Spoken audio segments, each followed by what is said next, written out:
જો તમે વિટામિન B12ની કમી આજે ઇગ્નોર કરી તો આવનારા 6 મહિનામાં આ માત્ર ઠાક નહીં રહે પણ તમારી નસોને ડેમેજ કરી શકે છે, યાદશક્તિ નબળી પડી શકે છે અને હાથ પગ સૂના પડી શકે છે. લાસ્ટ વિડીયોમાં વિટામિન B12ની કમીના લક્ષણની વાત કરી હતી ત્યારે બધાએ મને પૂછ્યું હતું વિટામિન B12ની કમીને કેવી રીતે પૂરી કરવી, અમે તો વેજીટેરિયન છીએ તો શું કરવું. જનરલી 80% લોકોમાં જોવા મળે છે મોઢામાં છાલા પડવા અને ઝંઝનાટી થવી આવા લક્ષણો દેખાય છે. તો આની માટેના 2 ઉપાય જણાવું. પહેલું, જે તમે બહારથી માર્કેટમાંથી લાવીને ખાઈ શકો છો.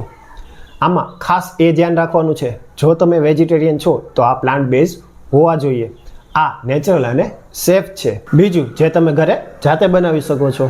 આની માટે કરવાનું શું છે, 4 બદામને રાતે પાણીમાં પલાળી દેવાની છે, સાથે 2 ખજૂરને પણ પાણીમાં પલાળી દેવાની છે. સવારે ઉઠીને બદામના ફોતરા કાઢી અને ખજૂરના ઠળિયા કાઢીને તેને દૂધમાં નાખીને ગરમ કરવાનું છે. ત્યારબાદ આને બ્લેન્ડ કરીને પી શકો છો. જો તમને વિટામિન B12ની વધારે કમી હોય તો આજે જ સ્વસ્તિ આયુર્વેદની મુલાકાત લો અને વિટામિન B12ની સંપૂર્ણ ગાઈડ માટે કોમેન્ટ કરો B12.